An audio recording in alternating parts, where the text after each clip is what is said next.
సినిమాని మీరు ఇంత కష్టపడి చేసి ఇలా సక్సెస్ సెలబ్రేషన్లో మమ్మల్ని పిలిచినందుకు మాకు కూడా ఒక హ్యాపీనెస్. అంటే నేను వాసుకు తెలుసు, బన్నీ వాసుకు, మళ్ళీ ఒక్కసారి 20 ఏళ్ళు వెనకకి వెళ్ళిపోయాను దిల్లు ఆర్యా టైంలో.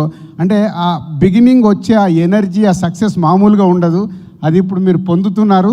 తర్వాత మీరు ఎన్ని అద్భుతం సినిమాలు తీసినా ఇవే రోజులు గుర్తుంటాయి మాకు. ఇప్పటికీ ఆర్యా, దిల్లు, బొమ్మరిల్లు ఆ రోజులే నాకు గుర్తుంటాయి. ఇప్పుడు అన్నీ పాసింగ్ క్లౌడ్స్. ఎంత పెద్ద సినిమాలు తీసినా మిషనరీగా పనిచేయడం అలవాటు అయిపోద్ది. ఆ బిగినింగ్ డేస్ వచ్చేటి అందుకోసం నేను ఈరోజు ఇక్కడికి రావడం జరిగింది. Whole team congratulations, especially new directors.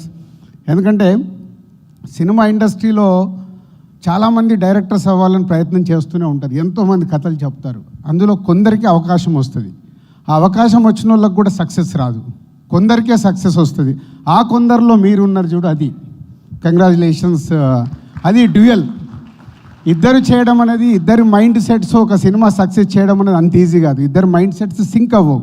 ఒకరొకలాగా ఉంటుంది ఆలోచన, ఇంకొకరిది ఒకలాగా ఉంటుంది. బట్ మీరు ఇద్దరు కలిసి ఈ సినిమాని సక్సెస్ చేసినందుకు మీకు ఎన్ని కంగ్రాచులేషన్ చేసినా తక్కువే. అలాగే ప్రొడ్యూసర్ ఇందాకే చెప్పారు, 3rd ఫిలిం అంట, 3వ సినిమా విజయం సాధించినందుకు మీకు and me all young team, all me technicians, me artist అందరికీ కంగ్రాచులేషన్స్. కిరణ్, మొన్న నీ వీడియో చూసా నేను, అది ఇవాళ మాట్లాడాలని వచ్చా మెయిన్గా. Not joking. నిన్న ఇంకొక అతని వీడియో చూసా, సెలబ్రిటీ గురించి రావట్లేదు, మీడియా వాళ్ళు అడుగుతున్నారు, మా బాధ అని మాట్లాడుతున్నారు.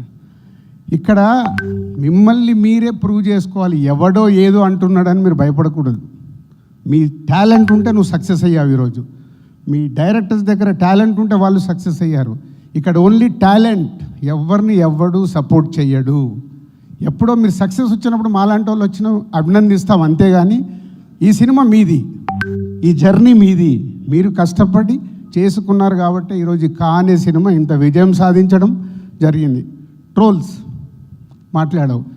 ఒకప్పుడు మీకు అందరు గుర్తుందో లేదో, 40-50 ఇయర్స్ క్రితము పల్లెటూర్లలో ఉండేవాళ్ళు ఖాళీగా ఉండి మాట్లాడుకునేవాళ్ళు. అది ఆ ఇంటి నుంచి ఆ ఇంటికి, ఆ ఇంటి నుంచి ఆ ఇంటికి, అలా ఊరంతా స్ప్రెడ్ అయ్యేది. వాళ్ళ అదృష్టవంతులు, సోషల్ మీడియా ఆ రోజు లేదు కాబట్టి ఆ ఊర్లో ఆగిపోయింది. ఈరోజు సోషల్ మీడియాలో ఉన్నాం కాబట్టి అదే ఇప్పుడు జరుగుతుంది అంతే. అప్పుడు ఆ ఊరు మట్టుకే ఉండేది, ఇప్పుడు ప్రపంచానికి వెళ్తుంది.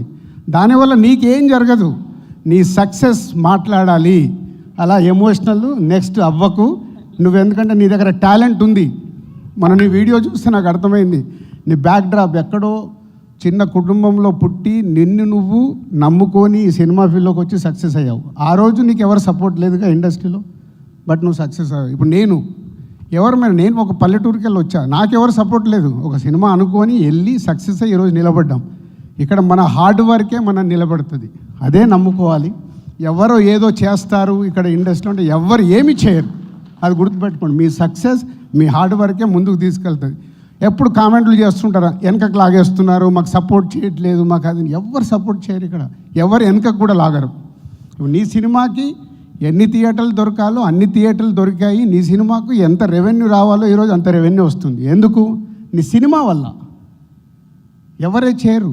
సో ఇది నమ్ముకోండి. యంగ్ బ్యాచ్ ఇండస్ట్రీకి రావాలనుకున్న వాళ్ళు కూడా ఈ డయాస్ మీద కిరణ్ది నేను చూశాను కాబట్టి చెప్పాలనుకొని చెప్తున్నాను. ఆయన మొన్న సెలబ్రిటీస్ రాలేదని జితేందర్ రెడ్డి, రాకేష్ చెప్పాడు. రారమ్మా, ఎందుకు వస్తారు? ఎవరి బిజీ వాళ్ళది, ఎవరి లైఫ్ వాళ్ళది. వాళ్ళ టైం మనకు సెట్ అవ్వాలి. మీడియా మిత్రులకి ఏంటి, సెలబ్రిటీస్ వస్తేనే వాళ్ళకు అక్కడ క్లిక్స్ ఉంటాయి. వాళ్ళ బాధ వాళ్ళది, మన బాధ మనది. సో వచ్చారా రారా అనేది ముఖ్యం కాదు. నువ్వు ఎలా నీ సినిమాని ప్రేక్షకుల దగ్గరికి తీసుకెళ్ళగలుగుతావు అనేది ఇంపార్టెంట్. సో ఏ ఎక్స్పెక్టేషన్ పెట్టకుండా మీరు కష్టపడి మీ సినిమా తీసి ఆ కాంటెంట్ ద్వారా ప్రేక్షకుల దగ్గరికి వెళ్ళండి. కొత్తగా వచ్చే వాళ్ళకు కూడా this is my suggestion. Thank you sir. Thank you so much. And ఇక్కడ మీరు ఇంత ఉత్సాహంగా వచ్చి ఈ ఫంక్షన్ని ఇంత వైబ్రెంట్గా, ఇంత ఉత్సాహంగా ఇది జరగడానికి కారణమైనటువంటి మీ అందరికీ కూడా నా మనస్ఫూర్తిగా నా సంతోషాన్ని, అభినందనలు తెలియజేస్తున్నాను. మొన్న పాండమిక్ కోవిడ్ సమయంలో అది ప్రపంచంలో చాలా వ్యవస్థల్ని, చాలా రంగాల్ని అతలాకుతలం చేసింది, కన్ఫ్యూజ్లో పెట్టేసింది, భవిష్యత్ ఏమిటో తెలియని అగమ్య గోచరంలో పెట్టింది. అలాంటి పరిస్థితిలో సినిమా రంగం కూడా ఏమైపోతుంది అనే ఒక డోలాయమాన పరిస్థితిలో ఉన్నప్పుడు చూస్తే నిజంగానే అందరూ ఓటీటీలకి అలవాటు పడిపోయారు. అది భాషలకు సంబంధం లేకుండా ఏ భాషా చిత్రాలు సరే చూసి వాళ్ళకి ఎక్స్పోజర్ చాలా ఎక్కువ వచ్చేసింది. ఇలాంటి వాళ్ళకి ఏ సినిమాలు తీసి మనం సాటిస్ఫై చేయగలం, ఇలాంటి వాళ్ళని మనం సంతృప్తి పరచగలమా అనేది ఎప్పుడూ ఒక రకంగా మీమాంసలు ఉంటుండేవాడు. ఆ తర్వాత అలవాటైపోయి జనాలు ఇళ్లలో ఓటీటీలో సినిమాలు చూడటం అలవాటైన తర్వాత వాళ్ళని థియేటర్కి రప్పించడం చాలా కష్టం అండి. అన్లెస్ అది ఏదైనా ఈవెంట్ ఫిల్మ్స్ కానీ, బిగ్ హీరో ఫిల్మ్స్ కానీ, హై బడ్జెట్ ఫిల్మ్స్ కానీ థియేటర్లోనే ఆ సినిమా చూడాలి, ఆ ఎక్స్పీరియన్స్ మనం పొందాలి అనుకునే సినిమాలకు తప్ప చిన్న సినిమాలకి రావడం చాలా కష్టం అన్నప్పుడు ఇదేమి కష్టకాలం మనకి ఇండస్ట్రీకి. ఈ సినిమా ఇండస్ట్రీ ఏమైపోతుంది, ఒక 5-6 పెద్ద సినిమాలను ఆడినంత మాత్రాన అది సినిమా ఇండస్ట్రీ ఓహో అంటూ కాదు. చిన్న సినిమాలు, సినిమాలు, అన్ని సినిమాలు ఇక్కడ ఎంతో ఉత్సాహంగా జరుపుకోవాలి. షూటింగ్లో ఎంతోమందికి ఉపాధి కల్పించాలి, ప్రతి ఒక్కరు కళకళలాడుతూ ఉండాలి. ఆ చిన్న సినిమాలు అవన్నీ ఏవైనా అన్నీ కూడా ఆడాలి, అప్పుడే పరిశ్రమ అలాగా సజావుగా కొనసాగుతుంటుంది అని అనుకునే మాలాంటి వాళ్ళకి అలా కోరిక నాకు ఒక రకమైనటువంటి చిన్న బెరుకు వచ్చింది. ఏ సినిమాలు చేయాలి, ఎలాంటి సినిమాలు చేసి రాణించాలనేది. కానీ అవన్నీ కూడా కరెక్ట్ కాదు.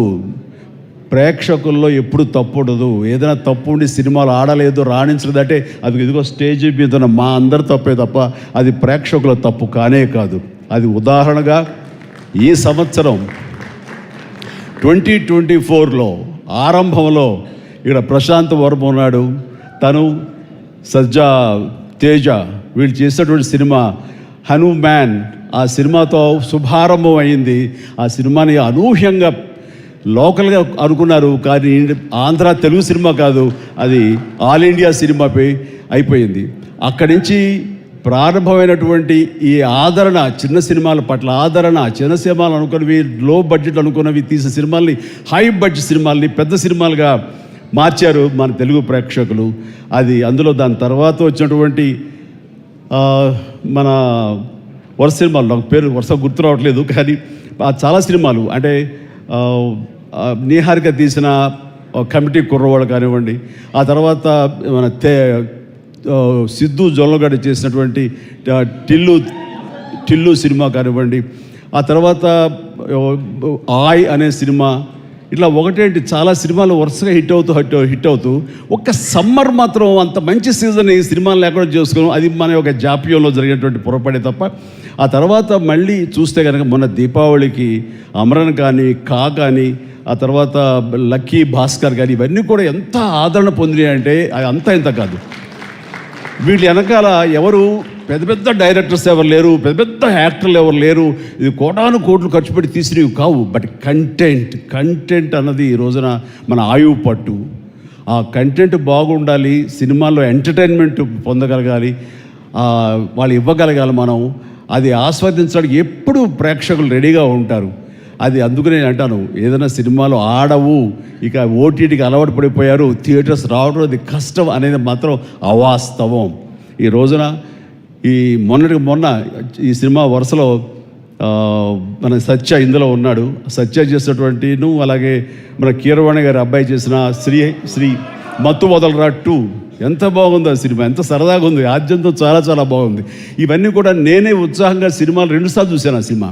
ఇట్లాగా సినిమా బాగుంటే థియేటర్స్కి వస్తారు, చూస్తారు, వాళ్ళు ఎంటర్టైన్మెంట్ పొందడానికి వాళ్ళు ఎంత డబ్బైనా ఖర్చు పెట్టడానికి రెడీగా ఉన్నారు. అయితే ఆ సినిమా వాళ్ళకి అందేలాగా మనం చాకచక్యంగా తీయాలి, మనం శ్రద్ధాశక్తులతో తీయాలి. ఆ కంటెంట్ని మనం 1-2 సార్లు చెక్ చేసుకుంటే కానీ మనం బయటకు వదలకూడదు. ఎందుకంటే ఈ రోజున దాదాపుగా 125 సినిమాల దాకా ఇంతవరకు రిలీజ్ అయితే అందులో ఆల్మోస్ట్ 20% ఫిల్మ్స్ సూపర్ హిట్ అయినాయి. ఇది మంచి పర్సంటేజ్.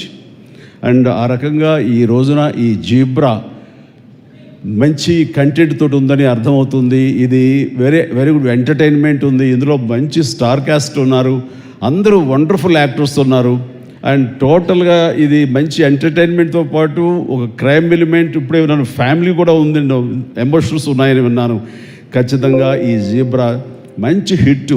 ఇప్పుడే రాశాను అక్కడ, ఈ బొమ్మ సూపర్ హిట్ అని అవుతుంది. అండ్ ఎందుకంటే ఇందులో నాకు కావలసినటువంటి నా మనుషులు అయితే ఏంటంటావు ఇప్పుడు? అదే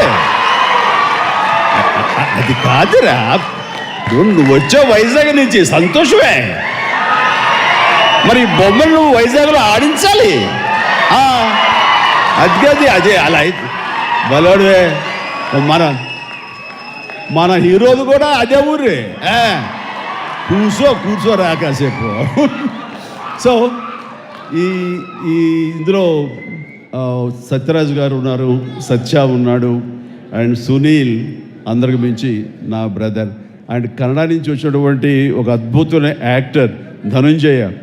ఆయన గురించి నేను విన్నాను కానీ సినిమాలు చూడటం ఇది చేయలేదు. బట్ పుష్ప చూశాను. పుష్ప ఎక్కడ అనేది నాకు గుర్తు రావట్లేదు, కానీ డెఫినెట్గా ఈ సినిమాలో చాలా మంచి గుర్తింపు వచ్చి తను కూడా మంచి ఆర్టిస్ట్గా, తెలుగు యాక్టర్గా తను సెటిల్ అవుతాడు అంటలో ఎలాంటి సందేహం లేదు. All the very best Dhananjaya. And